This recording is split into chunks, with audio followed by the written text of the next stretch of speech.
It appears that Yamaha had made the decision to update their entire line of AV receivers, but rather than updating everything at once, they divided the updates into two batches. The first of which included the more affordable RX-V6 and RX-V4 along with the smallest of the Aventage units, the RX A4A.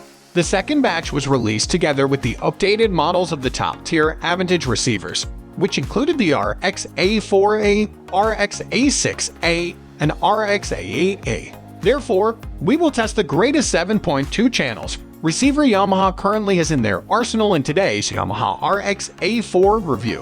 Yamaha just updated 3 receivers, and they have a lot in common. They obviously have differing power outputs, numbers of amplifiers, and a few more specialized functions, but overall, the feature set is more similar than dissimilar. As a result, if you're not searching for a receiver with more than 7 channels of amplification, the RX A4 offers a wide range of possibilities. So let's look at the RX specifications. A4As, as we previously stated, this AV receiver has 7.2 channels and 110 watts of power, along with Dolby Surround, DTS Neural X, and Dolby Atmos height virtualization. We also received the standard DTS, X, and Dolby Atmos.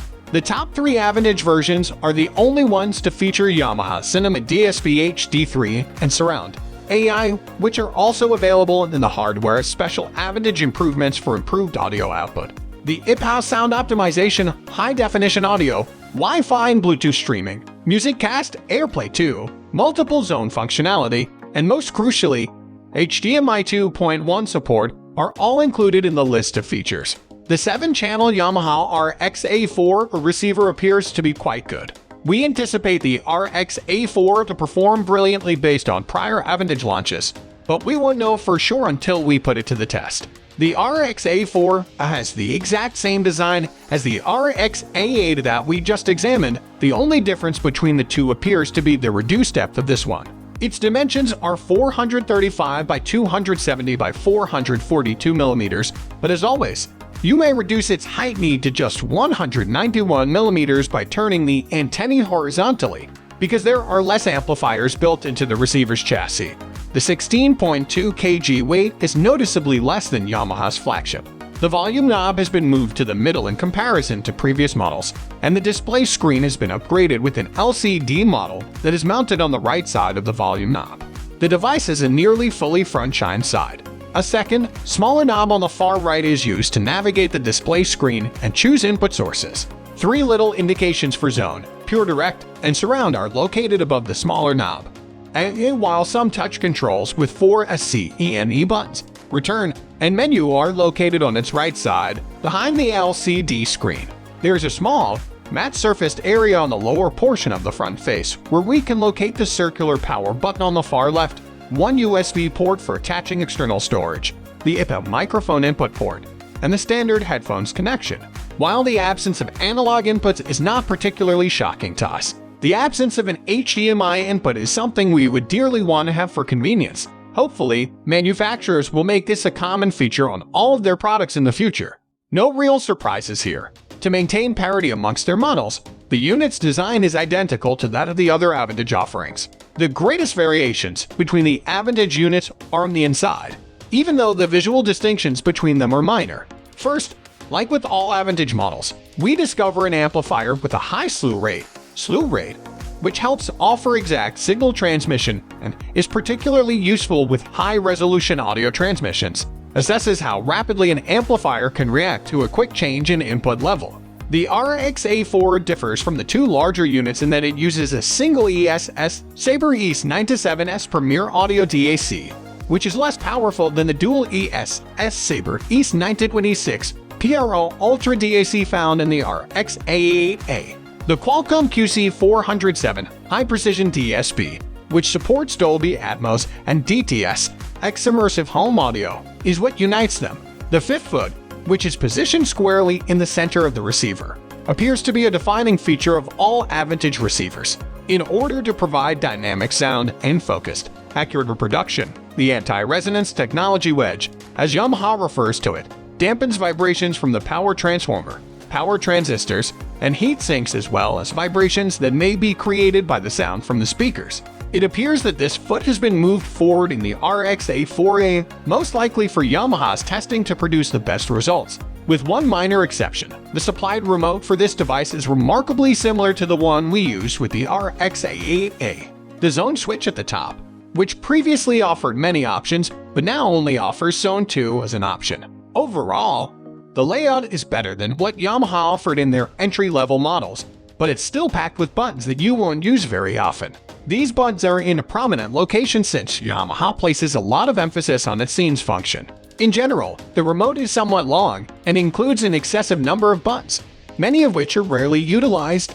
AV receivers eventually have to follow TV with simpler remote controls and more sophisticated user interfaces.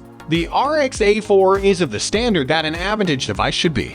The interior and the newly updated look of the chassis both demonstrate Yamaha's high standards. If you choose an Atmos-enabled system, the receiver can accommodate up to a configuration of 5.2 channels because it can handle up to 7 channels. As per normal, Dolby Atmos and DTS-X are both supported, along with all the classic audio formats like Dolby True HD, DTS HD Master Audio, Dolby Digital Plus, Dolby Digital, and DTS. This receiver does not support Oro 3D, which is exclusively maintained for the top two receivers, the RX A6 and the RX A8A. The receiver appears to include all of the other audio functions that the two larger units offer, save from this one absence. We receive Dolby Surround and DTS Neural X, which are the current industry standards for receivers, and may upmix older tracks like stereo mixes into full surround audio, as is customary.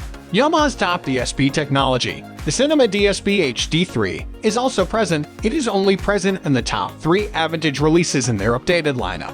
If you're not familiar with Cinema DSP HD3, it's Yamaha's own technology for creating sound fields. It makes use of several Cinema DSP engines, allows lossless decoding of 192 Hz signals, and offers 3D processing to give the sound field an additional vertical dimension.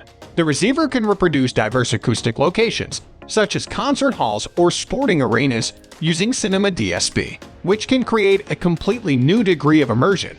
The device comes with as many DSP programs as Yamaha has made available, which is 24, giving you plenty to experiment with. There are situations in which the stereoscopic sound field technology can increase the overall volume and immersion of sound.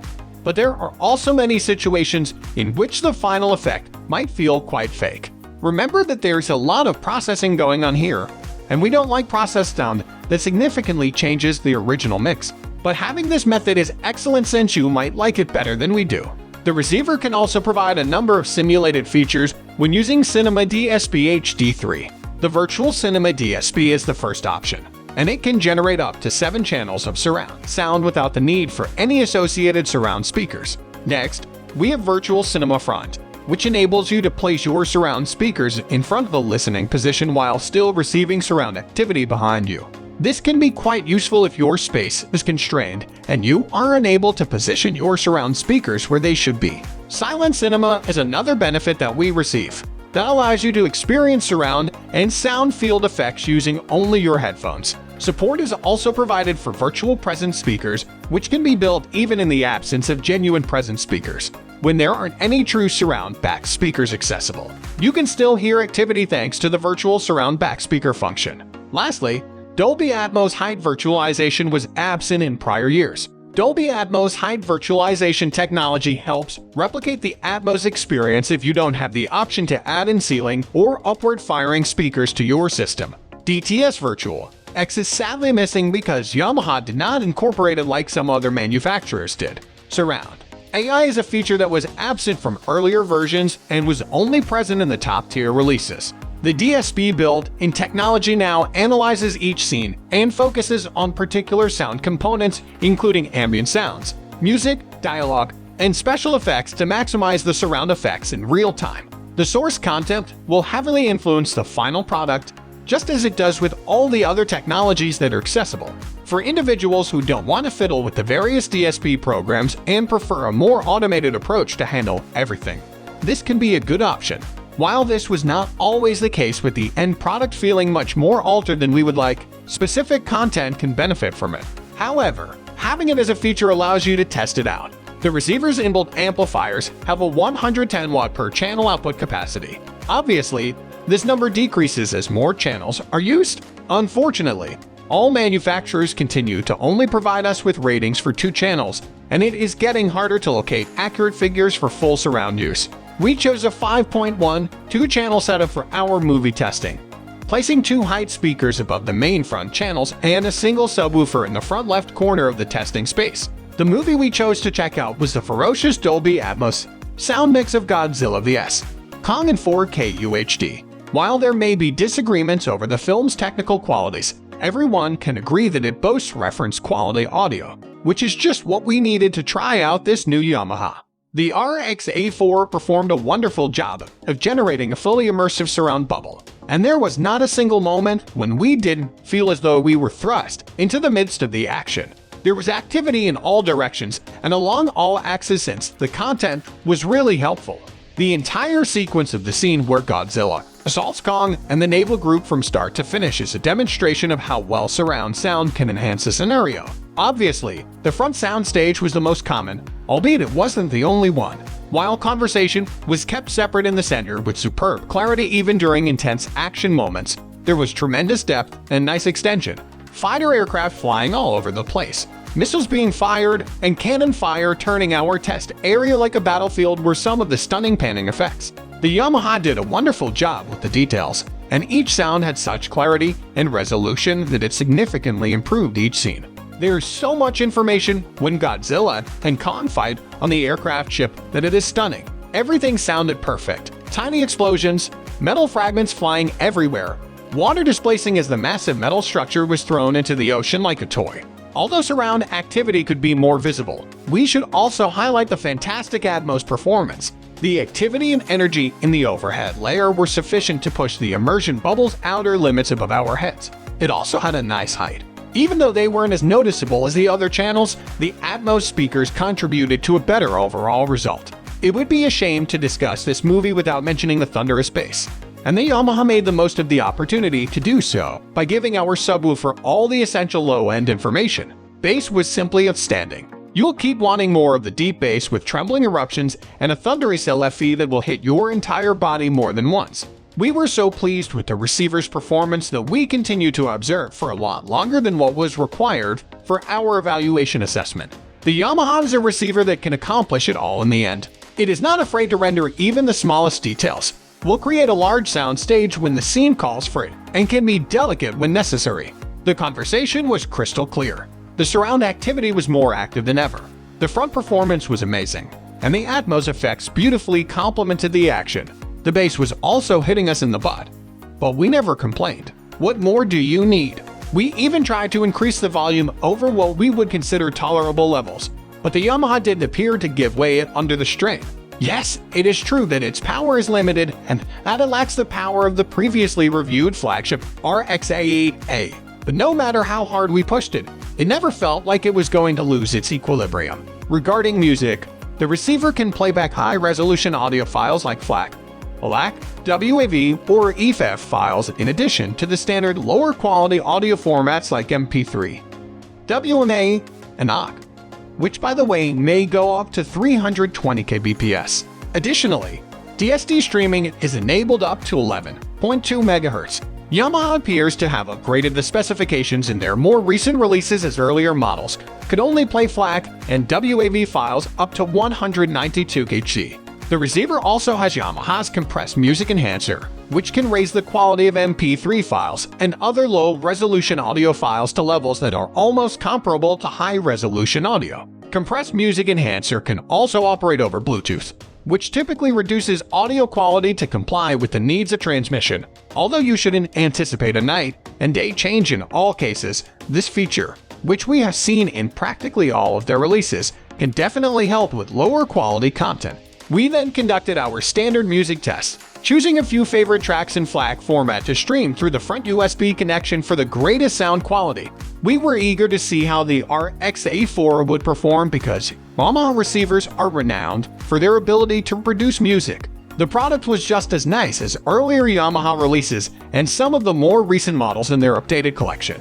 Very nice tone, notable balance, and excellent detail orientedness. The front soundstage was completely transformed by the Yamaha because to its superb sound imaging and exact placement of every audio component. We did try the many DSP Yamaha offers, and some of them were pretty good, even though purists would undoubtedly want to stick with the straight direct option here. Yamaha has done a fantastic job with how much processing these apply to the original mix, even though some of them did feel a little overprocessed. Therefore, if you don't mind the group slightly changing the original song, you might find them to your taste. Once more, the receiver demonstrated excellent frequency balance and stability. Nice mids with lively highs and thumping lows over the whole dynamic range. The device never exceeded its capabilities and was always aware of its limitations. Heavy metal, jazz, classical music, some electronic music, and even some opera were tested with the RX A4 as we often do in our reviews, and we really couldn't find anything negative to say about it. If you choose to utilize this for your music enjoyment, it will undoubtedly be a feast for your ears because it sounded amazing in all genres of music. One thing we frequently mention in our evaluations is that, for many audio purists, using an AV receiver may not be the best option. However, having everything in one box is very convenient and space-saving. Ultimately, if a single box can produce top-notch sound, why not? Especially if your space does not permit for greater flexibility. The Yamaha RX A4 may not be a monster, a receiver like the RX A8 was, but it has nothing on its bigger brothers in terms of output quality, attention to detail, and precise handling of all sound aspects. The RX A4 is every bit as nice as you'd anticipate from Yamaha, and in particular, from an Aventage AV receiver. We've finally received the new models, and to be completely honest, the wait was well worth it. The RX A4 may not be the greatest available, but it should be at the top of your list of contenders in its particular category. The receiver has adequate power for its class, and the RX A4 did skimp on clarity or detail when it came to pure audio output. When combined with music and pictures, it sounded delicate and fun. The availability of 7 HDMI 2.1 inputs will undoubtedly sway many gamers to Yamaha's side. Its build quality met the normal Aventage standards, and its feature set is more than enough. Regarding the drawbacks, we'll largely reiterate what we mentioned in our assessment of the RX A8A. When you are prepared to pay such a high price, it's not exactly ideal that many of its HDMI 2.1 functions are currently locked and awaiting a future firmware upgrade that would unlock their full potential. Additionally, the remote's design is not the finest we have seen, and a front HDMI port for convenient access would be nice. The Yamaha RX A4 should ultimately be regarded as one of the greatest 7.2-channel AV receivers now on the market. There's no better guarantee for your purchase than the fact that it exudes the quality and refinement of Yamaha. That's it for today's video. I hope you enjoyed this video, and please like it if you did. If you're new here, click the subscribe button. Wishing you all the best until the next video.